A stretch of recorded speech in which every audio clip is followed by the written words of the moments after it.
The heteroskedasticity problem is prevalent in cross-sectional data, and it's a problem that we need to fix before rendering efficient coefficient estimates. To understand this problem, let's first define what is homoskedasticity and heteroskedasticity.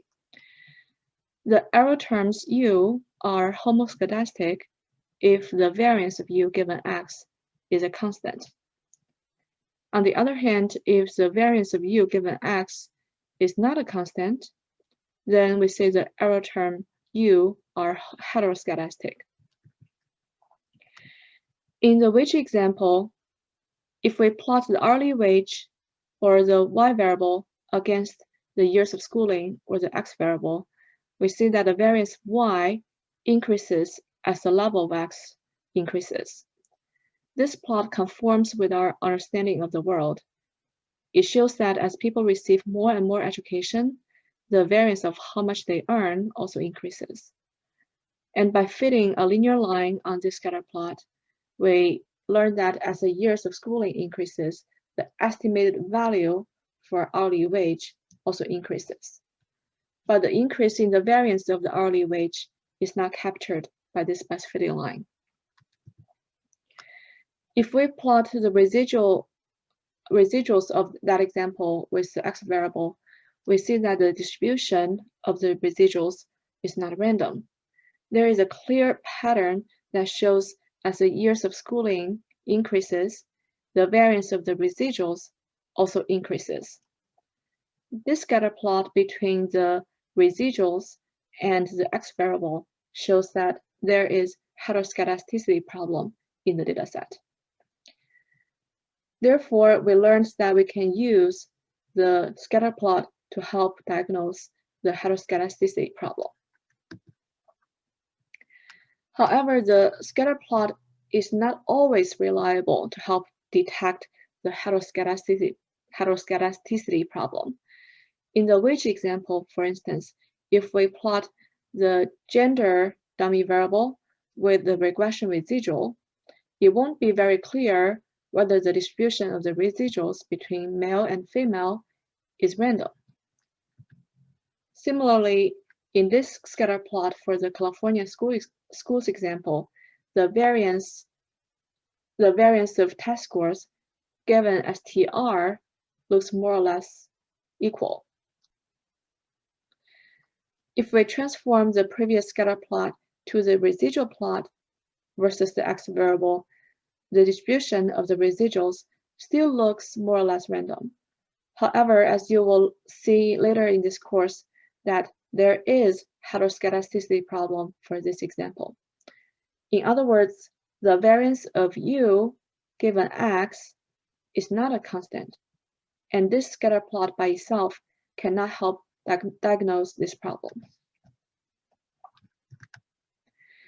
Then how do we fix the heteroskedasticity problem?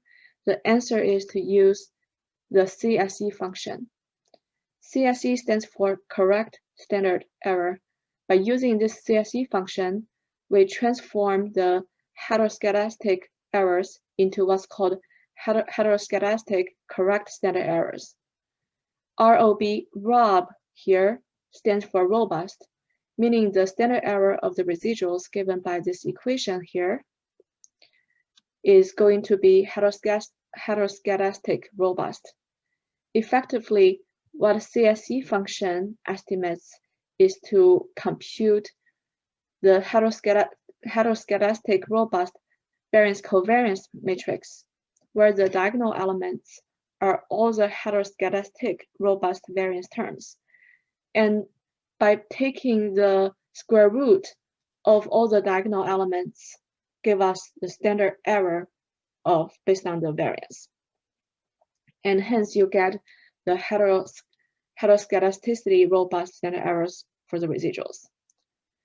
In order to use the VCOV-HC function or the heteroskedastic correct variance covariance matrix, you have to load the sandwich package into R. The estimation approach is HC1. There are 4 estimation approaches ranging from HC0 to HC3. In this case, we use HC1, but you could also use HC3. You should always run the CSE function before running your regression estimates if your dataset is cross-sectional, because the range of variables in cross-sectional datasets tend to be very wide, which induces the heteroskedasticity problem. Even when your residuals are homoskedastic, it won't hurt if you include the CSE function before estimating your OS parameters, because homoskedasticity can be seen as a special case of heteroskedasticity. In other words, you should always include the CSE function before estimating your OS parameters. Now let's switch screen to R so I can demonstrate to you the extent of the problem caused by heteroskedasticity and show you how to estimate the heteroskedastic robust standard error.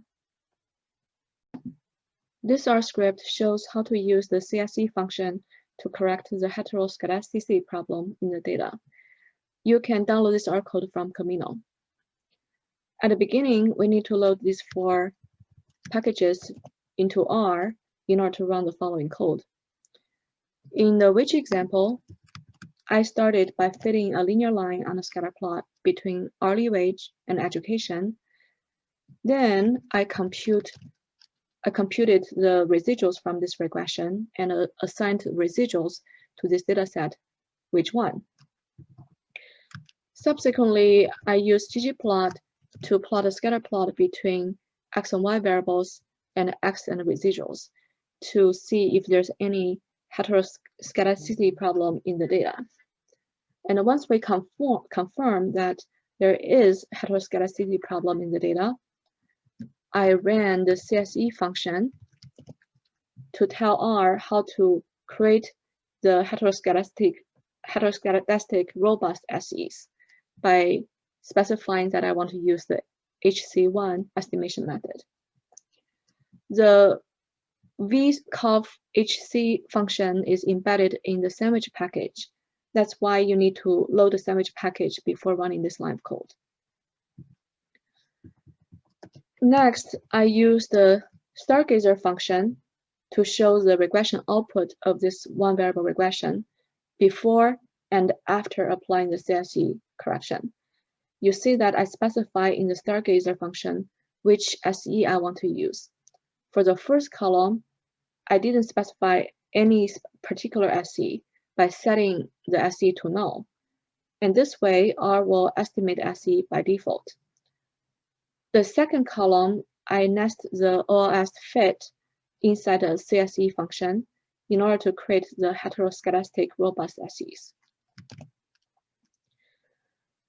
The first column of the output shows that the OLS estimates before correcting the heteroskedasticity problem, and the second column shows the output after correcting the heteroskedasticity problem. The output shows that the estimated beta 1 hat is 0.541, which is the same before and after the CSE correction. This means that by getting 1 additional year of education will on average increase hourly wage by 54 cents. However, the standard error of the estimated beta 1 hat is 0.053 before correction and 0.061 after correction. This goes to show that after the heteroskedasticity problem is rectified, the standard error of the estimated beta 1 hat goes up. The reason is that the presence of the heteroskedasticity in the residuals causes the estimated standard error of the beta 1 hat to increase.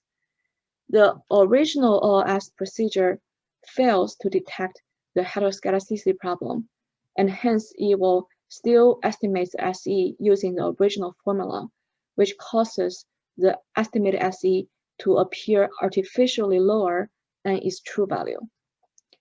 After applying the CSE function to correct the heteroskedasticity problem, the estimated SE is restored to the true value, and thus the estimated SE after correction is higher than the estimated SE before correction. In summary, this example shows us that the heteroskedasticity problem doesn't cause bias to the estimated beta 1 hat, since the estimated beta 1 hat is the same before and after correction. But it will inflate the SEs of the estimated beta 1 hat, making the estimated beta 1 hat no longer efficient. If no correction is applied to the heteroskedasticity problem, then the estimated SE will appear lower than its true value. Consequently, if we conduct a hypothesis test using the SE before correction, then our estimated T statistics will be higher than the true T, increasing the probability for us to reject a null hypothesis when it's true, which will also give rise to a higher instance of type 1 error. Now let's look at a second example. In the California schools example, we want to see how STR can be used to explain the variation in test scores. You begin by quoting the data set and creating the relevant variables. This time, we ran the CSE functions prior to the estimating the OLS parameters. Then I fit a linear model on the data, and next I use the stargazer function to display the regression outputs. Again, similar to the previous example, in the first column, I display the OLS estimates before correction, and in the second column, I display the OLS estimates after correction.